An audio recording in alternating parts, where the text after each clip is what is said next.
안녕하세요. 뿌리까지 치료하는 한의학 박사 김선영입니다. 오늘 준비한 주제는 성장입니다. 성장. 자, 우리 어머님들 아이들 키 성장에 너무 관심 많으시죠? 저도 그렇습니다. 저도 아이 둘을 키우고 있는데 키가 고민이 될 수밖에 없어요. 왜냐하면 너무 요즘 아이들 너무 예쁘잖아요. 늘씬하고 크고 얼굴도 얼마나 예쁜지 다 예뻐요. 너무 피부도 예쁘고 아이들 또 몸매 관리도 잘하고, 요즘에는 저희 때처럼 뭐 중고등학교 때 공부 잘하는 친구들이라 해가지고 뭐 뚱뚱하고 안경 쓰고 이런 친구들 잘 없어요. 한의원에 오는 친구들 보면 너무 외모도 잘 가꾸면서 공부를 하더라고요. 어떻게 그렇게 그 한정된 시간에 이것저것 잘하는지 한 번씩 아이들이 오면 제가 뭐 궁금해서도 저도 이런저런 사적인 얘기를 물어보는데, 아이들 본인들도 그렇고 우리 부모님들도 그렇고 성장에 대해서 굉장히 관심이 많으신데, 한방적으로 성장 치료 어떻게 하는지를 너무나 구체적으로 알고 싶어 하시더라고요. 제가 오늘 그 궁금증 싹 풀어드리겠습니다. 자, 시작하겠습니다. 자, 우리가 성장 치료를 할 때 어머님들이 시기를 궁금해 하세요. 아이가 태어나서 평생을 자라면서 키를 키울 수 있는, 집중할 수 있는 기간이 1차, 2차, 3차, 4차, 5차까지 평생에 5번의 집중 시기가 있습니다. 자, 1차 시기는 12개월에서 24개월. 완전히 아기 때예요. 그죠? 그때는 어떤 경우에 성장 치료를 데려오느냐. 부모님들께서 일반적으로 너무 본인이 키에 대해서 스트레스를 받았던 경우, 아버지 키가 160대 중초반 이하이시거나, 그 다음에 어머님 키가 150 미만이신 경우에 내 스스로 성장 과정에 있어가지고 키에 대해서 스트레스를 너무 받았기 때문에 우리 아이에게만큼은 키에 대한 스트레스를 물려주고 싶지 않다. 그런데 막상 아이가 나와 보니 영유아 검사상 너무 작은 것 같아요, 선생님. 어떻게 해야 될까요? 또 고민이 시작됐다. 이렇게 하시면서 일찍 알아보시고 검색해보시고 오는 경우에는 이렇게 작은 갓난아기들, 돌 지난 아이들을 데려오시는 경우가 많습니다. 돌 지난 그렇게 이제 어린 아이들 한약을 써도 되냐 많이 물어보시는데, 돌 성장한약은 성장한약뿐만이 아니고 첫 돌 보약이라고 혹시 들어보셨어요? 첫돌 보약 먹이시는 경우 많아요. 아이가 너무 약하거나 잔병치레가 많거나 열병이 많거나 경기한다든지 아토피 있다든지 이런 경우에는 면역을 형성하고 가지고 있는 체질의 방향을 좀 더 안전한 방향으로 틀어주기 위해서 첫돌 보약을 쓰는데, 아이들 어린 경우에도 약 쓰는 거는 힘들지 않습니다.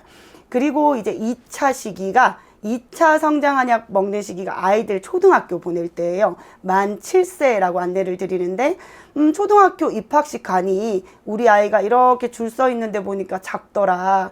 그래서 데려왔다. 그때가 이제 2차 시기고요.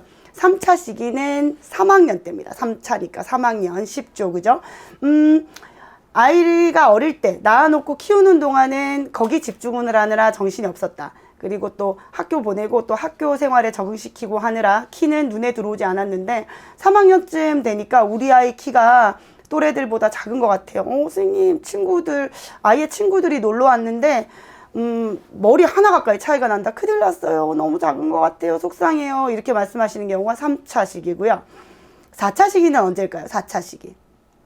남학생은 5학년, 여학생은 초경쯤입니다. 초경쯤. 보통 요즘에는 영양이 좋아지고 해서 여자아이들 같은 경우는 초경이 많이 빨라졌어요. 그래서 어머님들, 성장에 관심이 있으신 어머님들은 미리 알아보시는데, 초경하고 직후 1년 반 이내에 많이 크죠, 그죠? 그리고 이제 성장이 보통 감소되기 시작하는데 초경이 굉장히 중요합니다. 그리고 이제 마지막 시기가 5차 시기죠. 중학교 2학년쯤입니다. 최근에 성장 진료받던 학생 중에 고1이 있었어요. 고1. 남학생이었는데, 아이가 키가 181이었어요. 크지 않나요? 제 기준에 남학생 고등학교 1학년이 181이면 큰 건데, 그 아이가 내원을 하게 됐을 때 내원 경로가 고민이 된다. 뭐가 고민이 되니? 이렇게 물어봤더니, 선생님, 저는 어릴 때부터 컸어요. 항상 컸는데 친구들이 뭐 성장한약 먹고 성장판 자극하는 침 맞고 나보다 적었던 친구들이 막 노력해서 내 키 넘어섰다. 저는 아무것도 안 했는데 조금 억울하다. 저도 뭐 해야 되는 거 아닙니까? 이렇게 얘기를 하더라고요. 근데 그런 친구들 보통 보면 성장판이 많이 닫혀 있는 경우가 많거든요.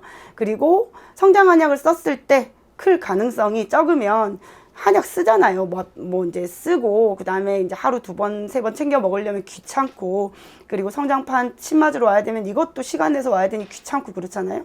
그러니까 가능성이 없는 경우에는 단호하게 안 하는 게 맞다라고 얘기를 해주는 게 저는 의료인의 자세라고 보거든요. 그러니까 보통 성장 치료를 상담하러 왔을 때 요즘에 워낙 키가 부각되다 보니 큰데도 충분히 커요. 충분히 큰데도 뭐 여학생들 168 이런 경우 오는 경우가 있어요. 그런 경우는 제가 와, 너 너무 예쁜데 이 정도 키면 되지 않았냐. 그리고 그 성장판 상태가 많이 이제 성장이 이제 닫혀 있는 경우, 이제 거의 성장판이 닫혀 있는 경우는 치료를 안 하는 게 맞겠다라고 안내를 드립니다.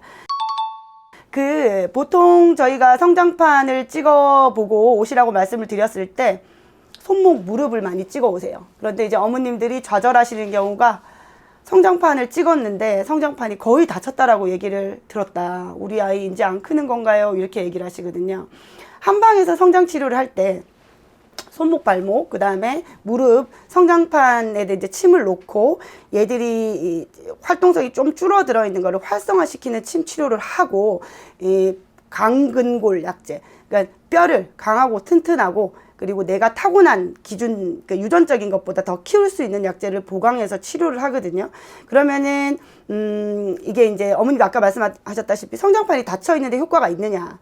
성장판이 완전히 닫혀 있는 경우, 그러니까 무릎하고 손목보다 척추의 성장판은 2, 3년 늦게 닫혀요. 그 가능성을 보고 성장치료 늦게 왔어도 치료를 하는 경우가 있고, 이 아이는 너무나 일찍 컸다. 조숙해서 일찍 성장이 이루어지고 이 키의 변동이 없는 지가 2년이 넘었다 그러면 단호하게 치료를 안 하거든요. 일단 성장판을 찍어봤는데 손목, 발목이 거의 다쳤다라고 얘기를 해서 크게 좌절하실 필요는 없는 것 같아요. 아까도 말씀드렸다시피 척추의 성장판은 손목과 무릎보다 늦게 다치기 때문에 그런 진단을 받은 경우라도 가능성이 있는 경우가 있으니까 아이의 상태를 보는 게 중요해요. 성장 상태를 꼼꼼하게 체크를 하고 이 아이를 성장치료 들어갔을 때 더 클 가능성이 있겠다 없겠다를 저희가 이제 안내를 해드리거든요. 그렇게 보시고 진료의 방향을 잡으시는 게 좋을 것 같습니다. 성장 치료를 하실 때 환자분들께서 어떻게 들어가는 게 가장 좋으냐, 한의원에 가야 되냐, 그 다음에 이제 약만 먹어도 되냐 이렇게 물어보시는데, 저는 가장 좋은 건 침 치료와 한약이 병행이 되는 게 가장 좋다라고 얘기를 해요. 침은 약제를 볼게요. 자, 아까 말씀드렸던 강근골 약제, 그 다음에 성장판을 자극시키고 더 북돋아주는 약제, 뭐 녹용분골이라든지, 그 다음에 뭐 목단피, 보골지, 그 다음에 우슬, 그 다음에 독활 이런 약제들, 두충 이런 약제들 전부 이제 그 성장판을 더 북돋아주고 내가 가진 것보다 더 활성화시켜주는 약제들이거든요. 이게 집을 더 멋지고 더 튼튼하고 새롭게 지어주는 재료라고 생각을 하시면 돼요. 그러니까 뭐 시멘트, 흙, 돌 이런 개념이라고 이해를 하시면 되겠죠. 근데 침은 순환시켜주고 촉진시켜주는 혈자리, 침 자극. 얘들이 게으름 부리는 거를 갖다가 조금 열심히 일하게끔 자극시켜주는 역할을 하는 게 침 치료예요.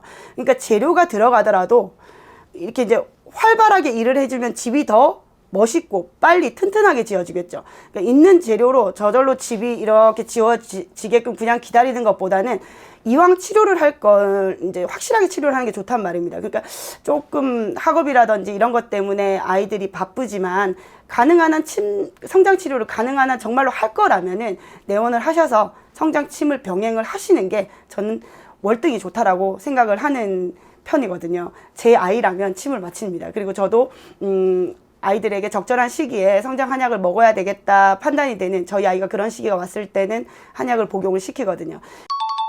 자, 성장은 시기가 있어요. 그죠? 그러니까 시기가 정해져 있어요. 20세 미만에서 키울 수 있는 시기가 정해져 있단 말입니다. 그러니 지금 좀 늦었다고 생각이 들지만 후회할 바에야 좀 어떤 방법이라도 찾아봐야 되겠다 고민이 되신다면 주저없이 성장을 좀 잘 보시는 한의원에 상담을 가보세요. 상담 가는 거 어렵지 않잖아요. 그죠?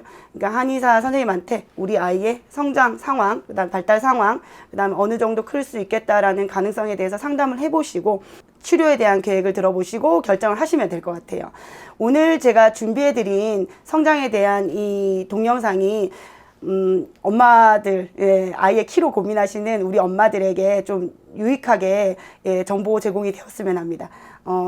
성장에 대한 내용이 좀 많거든요. 심층적으로 들어가면 제가 시간이 날 때 한 번 더 보충적으로 구체적인 자료도 한 번 더 준비해서 올려드릴게요. 오늘은 여기까지 하겠습니다. 안녕.